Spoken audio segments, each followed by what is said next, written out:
IMC ప్రేక్షకులకు నమస్కారం అండి. ఈ సంస్థను స్థాపించినటువంటి పత్రిజీ గారికి పాదాభివందనం. ముఖ్యంగా ముందు మాతృదేవోభవ శ్రీ గురుభ్యో నమః. మాతృదేవోభవ అంటే ప్రధాన దైవం తల్లి అండి. మనం ఏ కార్యక్రమం చేసినా తల్లికి ముందుగా నమస్కరించుకుంటే ఏ దేవుడికి నమస్కారం చేయకపోయినా పర్వాలేదు. తల్లిని ముందు మనం ఈ భూమి మీదకి వచ్చామంటే తల్లి ప్రధానం కాబట్టి తల్లికి మాతృదేవోభవ అని ఎవరైనా ఏ కార్యక్రమం అయినా ఏ పని అందైనా మనం చేసే పని అందు మనకి జ్ఞానం తెలిసిన తర్వాత తరచు దేవుని కంటే ముందు తల్లిని స్మరిస్తూ ఉంటే ఆ ఫలితం అనేది వేరే ఉంటుంది. సరే, సంభాషణలో వద్దామండి. నా పేరు జి పాపారావు, విశాఖపట్నం, అనువంశిక మూలిక వైద్యం అండి. ఇట్లా ఈ తృణజాతులు, మొక్కలు, చెట్లు, వృక్షాల్లో ఈరోజు ప్రత్యేకంగా ఒక మొక్క గురించి తీసుకుందాం. కలబంద, అలోవెరా అంటారు. ఇదేంటంటే ఆంగ్లేయ నామంలో అలోవెరా అని పేరు పిలుస్తూ ఉంటారు. దీని తెలుగులో పిలుచుకున్నటువంటి పేరు కలబంద అండి. మన ఇంటిలో అనేక రకాల పెరట్లో మొక్కలు పెంచుకుంటూ ఉంటాం. కలబందను కూడా పెంచుకుంటే చాలా శ్రేష్టమైన మొక్క. ఈ కలబంద వల్ల మనకు కలిగే ఉపయోగాలు, వాడుకునే విధానాలు ఇవన్నీ కొద్దిగా మనం వివరించుకుందామండి. కలబంద ముఖ్యంగా కలబంద గుజ్జు చక్కెంత మొక్క తీసుకొని, ఒక అంగుళం మొక్క తీసుకొని దాని బెరడు తీసేసి దానికి పసుపు, కొద్దిగా దాచిన చెక్క పొడి రెండు ఇట్లా అద్దుకొని తింటే గొంతులో అండి లోపల కఫంతో కూడుకొని వాక్కు శుద్ధి క్లియర్గా రాదు. దీనికి మిరియాల పాలు అంటారు. అట్లాగే ఇది ఒక ప్రత్యామ్నాయం. చక్కగా అట్లా తీసుకుంటే ఆ గుజ్జు గొంతును అద్భుతంగా శుద్ధి చేస్తుందండి. వాక్కు చాలా నీట్గా వస్తుంది. అట్లాగే నాలిక, ఇట్లా మనం మాట్లాడేటప్పుడు జీరజీరగా వస్తూ ఉంటాయి. నాలుక కింద భాగంలో ఒక రకమైన రసాయనం తయారయ్యి ఆ రసాయనం ఏంటంటే వాక్కుని బయటికి వెలువడుతున్న గాలిని అట్లాగా కేంద్రీకరణ మారుస్తూ ఉంటుంది. అట్లాంటి స్వరాన్ని శుద్ధి చేస్తుంది. అట్లాగే కడుపులోకి వెళ్ళిన తర్వాత జిగురు పదార్థాలు, మలమూత్ర విసర్జనలో జిగురు పోకుండా అక్కడక్కడ పేగుల్లో కనుక చిక్కుకొని ఉంటే దాన్ని బయటికి తీసుకొస్తుంది. అట్లాగే ఈ కలబంద మిరియాల పొడి కొద్దిగా తీసుకొని దాంట్లో అట్లా మిక్స్ చేసుకొని తీసుకుంటే ముడుకుల నొప్పులు తగ్గుతాయి. తర్వాత ధాతు పుష్టి కలుగుతుంది. చాలా గ్రామాల్లో, పల్లెటూళ్ళలో ఈ కలబంద మొక్కని ఇళ్ళకి కట్టుకుంటూ ఉంటారండి. ఇది చాలా తప్పు పని. ఇళ్ళకి కట్టుకోవడం అంటే గాలి వల్ల కూడా ఇది జీవిస్తుంది, నీరు లేకపోతే. ఎందుకంటే మొక్క అనేది ఏదైనా మట్టికి అనువాదంగా ఉండాలి. మట్టిని అనుసరించి ఉంటే గనక దాని ప్రాణశక్తి ఇంకా ఎక్కువ ఉంటుంది. అది నిర్జీవం అయ్యి ఇలా గుమ్మాల దగ్గర పెట్టుకుంటూ ఉంటారు. అది నిర్జీవం అయ్యి నీరు లేక సోకిస్తూ ఉంటుంది. అదేంటంటే గ్రాంధిక భాషలో రాస్తూ ఉంటారు ఇవన్నీ. ఆ సోకించినప్పుడు గుమ్మానికి వేలాడదీస్తారు కదా, ఆ శోకం ఎవరికి తగులుతుంది? ఆ ఇంట్లో నివసించినటువంటి వాళ్ళకందరికీ ఆ బాధ తగులుతుంది. అందుకని ఎప్పుడు కూడా కలబందని గుమ్మానికి కట్టరాదు. ఇట్లా చాలా పెద్దవాళ్ళు చెప్తారు, ఋషులు చెప్తారు, సిద్ధాంతులు చెప్తారు. కానీ ప్రజలు ఏమిటంటే ఒక ప్రగాఢమైన మూఢనమ్మకంతో కలబంద మొక్క తీసుకురావటం, గుమ్మానికి కట్టుకోవటం ఇట్లాంటివన్నీ చేస్తారు. కలబంద అనేదాన్ని ఎప్పుడు కూడా కుండీలో పెట్టి మట్టి వేసుకొని నీరు పోసి తులసి మొక్కని ఎట్లా అయితే పూజిస్తాం కలబందను కూడా అట్లా పూజించాలి. కారణం, దీనికి మంచి విశిష్టత ఉంది. ఎట్లా? రాజుల కాలం నుంచి ఈ కలబంద ఎక్సర్సైజ్ చేసినటువంటి, అంటే కత్తి సాము చేయాలనుకోండి, కీళ్ళు అన్నీ మనకి రకరకాల కీళ్ళు, బంతిగిన్నె కీళ్ళు, బంగారపు కీళ్ళు అని కీళ్ళు పేర్లు చెప్తూ ఉంటారు కదండి. ఈ కీళ్ళలో క్లాటిజం అని ఒక పదార్థం జిగురు ఉంటుంది. ఇది ఇట్లా కదులుతుంది అనుకోండి, ఇట్లా చూడండి ఇట్లా ఫోల్డ్ అయింది. ఫోల్డ్ అయ్యేటప్పుడు ఈ లోపల ఉన్నటువంటి ద్రవము జిగురుగా మారి ఆ క్లాటిజం కరుగుతూ దీనికి లూబ్రికేట్ అయ్యి ఇది ఫ్రీగా మనకి శ్రమ లేకుండా, ఒత్తిడి లేకుండా చక్కగా మన మనసు ప్రేరేపణ చేయంగానే ఇది కదులుతూ ఉంటుంది. దీనికి అద్భుతంగా దోహదపడుతుంది. అట్లాగే ఇది ఒక్కటనే కాదు, శరీరంలో ఉన్నటువంటి అవయవాలన్నీ వేళ్ల దగ్గర నుంచి ప్రతి గుంపులో ఈ క్లాటిజం అనే జిగురు ఉంటుంది. ఈ జిగురు పెంపొందించుకొని దానికి బలవర్ధకం చేసుకొని మన శరీరంలో ఉన్నటువంటి వేడికి ఎంతైతే జిగురు చిక్కదనం పలసన ఉండాలో అంతవరకు అది ఉపయోగపడుతుంటుంది. ఎందుకనంటే శరీరం వేడి శరీరం అని ఉంటుంది, చలువ శరీరం అని ఉంటుంది.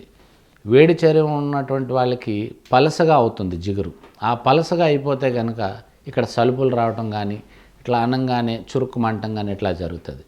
ఆ వేడి శరీరంలో జిగురు పలసన కాకోకుండా ఈ జిగురు కలబంద జిగురు కడుపులోకి తీసుకుంటే మీ శరీరానికి ఎంత లభ్యం అవ్వాలి, ఎంత స్టామినా కావాలి, ఆ జిగురులో ఎంత చిక్కదనం ఉండాలి అనేదాన్ని సంతరించుకునేలా చేస్తుంది. కలబంద గుజ్జు అట్లా ముఖ్యంగా ఈ వ్యవసాయం పనులు చేస్తూ ఉంటారు కదండి, చేసినప్పుడు ఈ బరువులు మోయటం, సడన్గా ఏదైనా బరువులు ఎత్తటం ఉంటాయి. వ్యవసాయం అనేక ఏదో పండించిన పంటలు పైకి ఎత్తాలన్నా, ఒక మూట ఎత్తుకోవాలన్నా, ఒక మనిషే ఉంటే అలువు కాకపోయినా దాన్ని ఏదో ఒకలాగా తీసుకోవాలన్నా అట్లాంటప్పుడు కండరాల మీద ఒత్తిళ్ళు పడుతూ ఉంటాయి. ఈ ఒత్తిళ్ళు పడినప్పుడు ఏం చేయాలంటే నొప్పి పడుతుంది. ఈ కండరం ఒకసారి ఇట్లా బరువు ఎత్తారనుకోండి, ఈ కండరం అంటే శృతిమించిన బరువు అంటారు దీన్ని. ఈ శృతిమించిన బరువు ఎత్తేటప్పుడు ఈ నరాలు ఏమవుతుందంటే ఈ బలానికి ఈ పటుత్వంలో ఇందులో బాగా టెంపరేచర్ బాగా పెంచుకొని ఇది హార్డ్ అయినట్టుగా అనిపించి ఇలా చోక్ అయినట్టు అనిపిస్తాయి. అయిన తర్వాత టైం తీసుకుంటాయి. వారం 15 రోజులు అయితే కానీ దాని అంతటా అది చదురుకోదు. అట్లాంటప్పుడు ఏంటంటే ఏం చేయాలంటే ఇది వాపు ఉంటుంది, ఎక్స్రే తీపించండి ఏ తేడా ఉండదు, కానీ ఏదో లాగుతూ ఉంటుంది, సడన్గా ఎత్తనవదు, బరువు అనీజీ ఇట్లాంటి ఇబ్బందులన్నీ ఉంటాయి.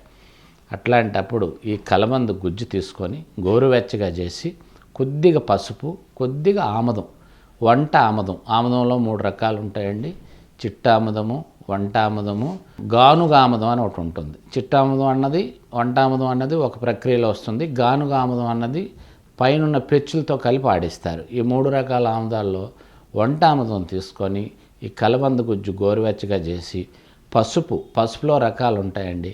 అడవి పసుపు అంటే చాలా ఆరోగ్యకరమైంది, గిరిజనులు ప్రత్యేకంగా పండించుకొని వాళ్ళ ఆహారాల్లో వాడుకుంటారు. ఈ పసుపు చాలా శ్రేష్టదాయకమైనది. ఈ పసుపుని తెచ్చుకొని కాస్త ఈ గుజ్జు, పసుపు, వంటామదం 2 కలిపి అలా జిగురులా వేడి చేసి చక్కగా పలస్త్రీలాగా చక్కట్లాగా జల్లి క్రీమ్లా ఉంటుంది, చక్కగా అలాగా రాసుకొని కాసేపు ఉంచిన తర్వాత 1 గంట పోయాక గోరువెచ్చని నీళ్ళు మనం శరీరం భరించినంత వేడి నీటిలో ఒక గుడ్డని, కాటన్ గుడ్డని అలా ముంచుకొని దాన్ని అట్లా కాపడం పెట్టుకుంటే, ఉప్పులు పెట్టడం అవి పెడతా ఉంటారు, అట్లా చేయకూడదండి. ఇలా పెట్టుకుంటే ఈ కండరాల నొప్పులు అద్భుతంగా తగ్గుతాయి. శరీరంలో ఉన్నటువంటి అవయవాలన్నీ వేళ్ల దగ్గర నుంచి ప్రతి గుంపులో ఈ క్లాటిజం అనే జిగురు ఉంటుంది. ఈ జిగురు పెంపొందించుకొని దానికి బలవర్ధకం చేసుకొని మన శరీరంలో ఉన్నటువంటి వేడికి ఎంతైతే జిగురు చిక్కదనం పలసిన ఉండాలో అంతవరకు అది ఉపయోగపడుతుంటుంది. ఎందుకనంటే శరీరం వేడి శరీరం అని ఉంటుంది, చలువ శరీరం అని ఉంటుంది. వేడి శరీరం ఉన్నటువంటి వాళ్ళకి పలసగా అవుతుంది జిగురు. ఆ పలసగా అయిపోతే కనుక ఇక్కడ సలుపులు రావటం కానీ, ఇట్లా అనంగానే చురుక్కుమంటం కానీ ఇట్లా జరుగుతుంది.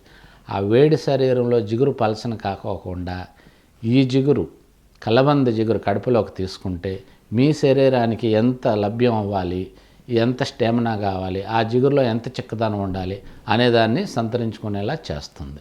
కలబంద గుజ్జు అట్లా ముఖ్యంగా ఈ వ్యవసాయం పనులు చేస్తూ ఉంటారు కదండి, చేసినప్పుడు ఈ బరువులు మోయటం, సడన్గా ఏదైనా బరువులు ఎత్తటం ఉంటాయి. వ్యవసాయం అనేక ఏదో పండించిన పంటలు పైకి ఎత్తాలన్నా, ఒక మూట ఎత్తుకోవాలన్నా, ఒక మనిషే ఉంటే అలువు కాకపోయినా దాన్ని ఏదో ఒకలాగా తీసుకోవాలన్నా అట్లాంటప్పుడు కండరాల మీద ఒత్తిళ్ళు పడుతూ ఉంటాయి. ఈ ఒత్తిళ్ళు పడినప్పుడు ఏం చేయాలంటే నొప్పి పడుతుంది. ఈ కండరం ఒకసారి ఇట్లా బరువు ఎత్తారనుకోండి, ఈ కండరం అంటే శృతిమించిన బరువు అంటారు దీన్ని. ఈ శృతిమించిన బరువు ఎత్తేటప్పుడు ఈ నరాలు ఏమవుతుందంటే ఈ బలానికి ఈ పటుత్వంలో ఇందులో బాగా టెంపరేచర్ బాగా పెంచుకొని ఇది హార్డ్ అయినట్టుగా అనిపించి ఇలా చోక్ అయినట్టు అనిపిస్తాయి. అయిన తర్వాత టైం తీసుకుంటాయి. వారం 15 రోజులు అయితే కానీ దాని అంతటా అది చదురుకోదు.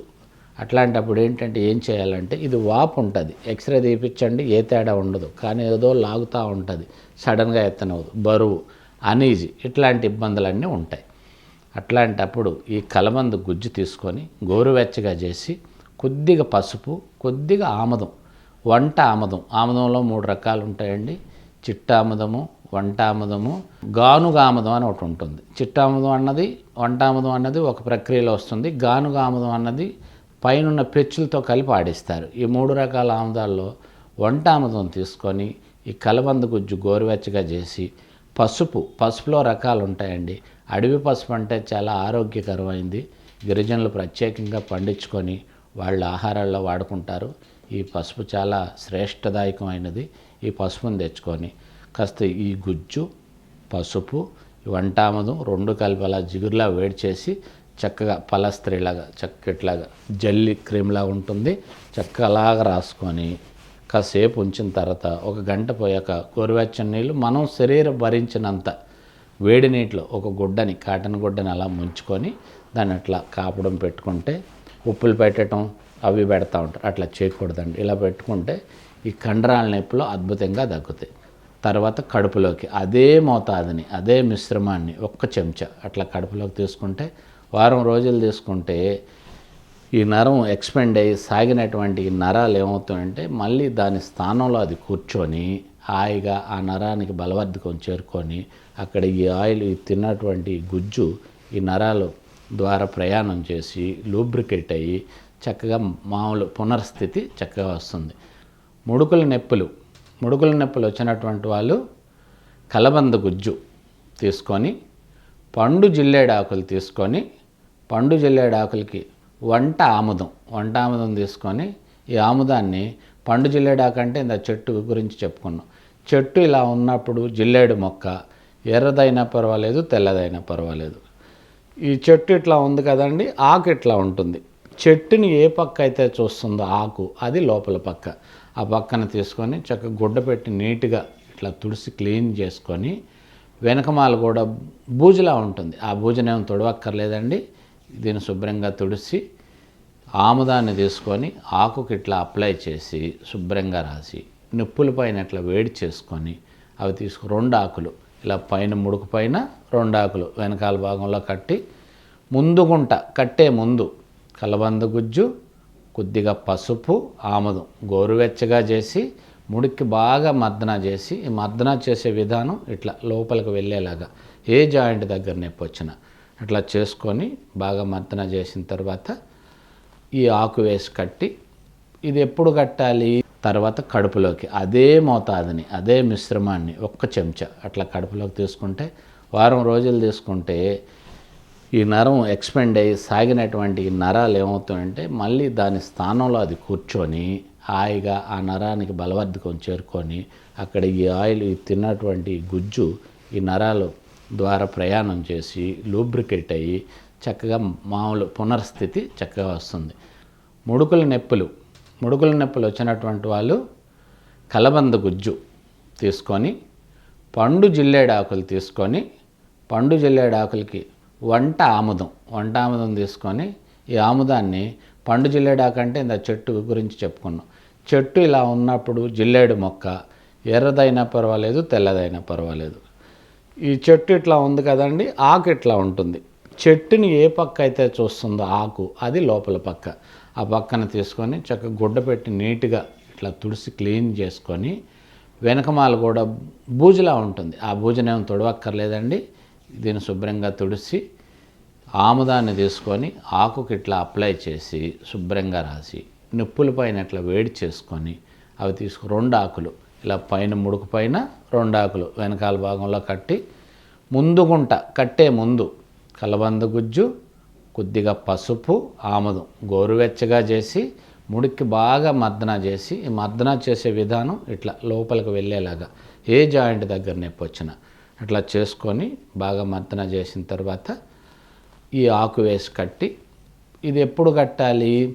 జనరల్గా పగలంతా మన శరీరం అలసటకు గురై ఉంటుంది కాబట్టి, శరీరంలో వేడి ఉంటుంది కాబట్టి అట్లా కాకోకుండా పొద్దుగూకిన తర్వాత స్నానపానం చేసి భోజనం చేసి నిద్రకి ఉపక్రమించే ముందు ఈ ఆకులు కరెక్ట్గా కట్టుకొని 2 లేక 3 గంటలు ఉంచుకొని క్లాత్ చుట్టేసి ఉంచుకోవచ్చండి. ఉంచుకున్న తర్వాత తెల్లవారిగానే ఉంచుకోవచ్చు, ఇబ్బంది ఏం లేదు. ఈ ఆకులు పొద్దున్నే తీసి క్లాత్ ఇప్పేసి పూర్వం ముందు చెప్పుకున్నట్టే ఈ ఆముదం ఉంది చూశారు, కలబంద గుజ్జు ఆముదం పసుపు కలిపింది మళ్ళీ ఇట్లా చక్కగా రుద్దేసి ఇలాగ రుద్దుకొని బాగా రుద్దిన తర్వాత గోరువెచ్చని నీళ్ళు కాస్త పోసి స్నానం చేయాలండి. ఇట్లా ఒక 20 రోజులు చేసుకుంటే లోపల ఉన్న ముడుకుల్లో ఉన్న క్లాటిజం, ఈ ముడుకు నడుస్తూ ఉంటే కొన్ని సప్పుళ్ళు కూడా వస్తుంటాయి కొంతమందికి. ఇది వయసు ఉన్నటువంటి వాళ్ళు చాలా ఇబ్బంది వస్తూ ఉంటుంది. దీనికి ప్రధాన కారణం ఆహారం అండి. ఆహార అలవాట్ల గురించి చెప్పుకుందాం.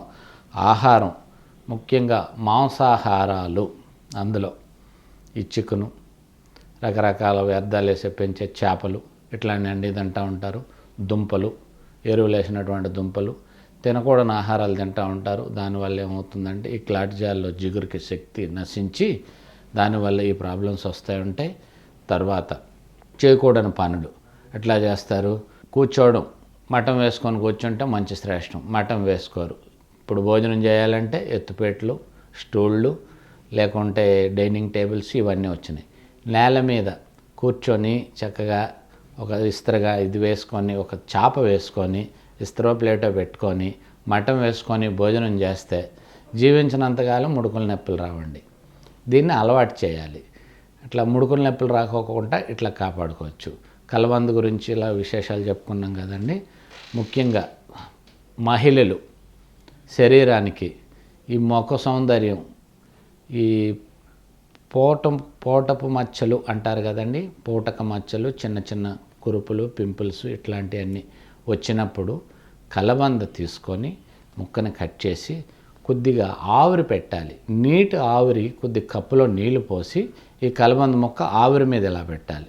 పెడితే అందులో ఉన్న గుజ్జు ఏమవుతుందంటే నీటి ఆవిరితో ఉడుకుతుంది. ఉడుకుతున్నప్పుడు ఆ గుజ్జుని ఆ మట్ట ముక్క ఎంత తీసుకొని చక్కగా ఇలా రుద్దుకొని ఈ బొడుపులు ఎక్కడెక్కడ కలర్ షేడ్ అయినా ఈ ప్రాంతాలన్నీ చక్కగా రుద్దిన తర్వాత ఒక అర్ధగంట సేపు ఉంచుకొని దీనికి పైన పేస్ట్ ప్యాక్ చేసే విధానం కూడా ఉంది. కొద్దిగా కస్తూరి పసుపు, పెసరపప్పుతో చేసినటువంటి పిండి, కొద్దిగా ఆవు నెయ్యి, కొద్దిగా పెరుగు, తులసి ఆకు రసం ఒక 4 చుక్కలు ఇవన్నీ వేసి ముందుగా కలబంద గుజ్జుతో ఇలా రబ్బింగ్ చేస్తారు కదండి. దీన్ని పేస్ట్లా తయారు చేసి తర్వాత దాన్ని పైపోతలాగా పూయాలి. పూసి ఒక 5 నిమిషాలు 10 నిమిషాలు గాలికి ఆరనిచ్చి, గంటలేం ఉంచక్కర్లేదమ్మా, 5 లేక 10 నిమిషాలు సరిపోతుంది. తర్వాత చల్ల నీటిలో చేతులు 2 ఇట్లా ముంచి విదిల్చుకొని ఈ తడితో ఇలా చేతులు వేడి చేసుకొని రబ్బింగ్ చేసుకొని చక్కగా ఇట్లా మసాజ్ చేసుకోండి. చేసుకున్న తర్వాత కుంకుడికాయ పులుసు పెట్టి ముఖాన్ని శుభ్రం కడుక్కొని కాటన్ వస్త్రంతో అట్లా ఒత్తుకొని చక్కగా గాలికి నిలబడండి. ఈ ప్రక్రియ చూడండి, చేసుకోండి. నల్లగా ఉన్న దేహం కూడా కలబంద మొట్టమొదటి వేసిన ప్యాక్ ఏమిటి, కలబంద వేస్తున్నారు. ప్రయోజనం అంతా దాందే. వెనక వేసిన ప్యాక్ ఏంటంటే అది నలుగు పెట్టడానికి గాను ఉపయోగపడుతుంది. కలబందలో అంత చక్కటి గుణాలు ఉన్నాయి. అట్లా చేసుకొని, నేను చెప్పటం కాదు, ఇవి మనకు దొరకలేనివి కూడా కాదు, నేను చెప్పిన వస్తువులన్నీ మన ఇళ్లలోనే లభ్యం అవుతాయి. అందుకని గోళంలో కలబంద మొక్క ఒకటి పెంచుకోండి. ఆరోగ్యాన్ని, అందాన్ని కూడా పెంచుకొని చక్కగా ఈ కలబందను యూజ్ చేసుకోండి. మనసా వాచ PMC ఛానల్ ద్వారా మీకు తెలియపరిచినందుకు ధన్యవాదాలమ్మా. నమస్తే.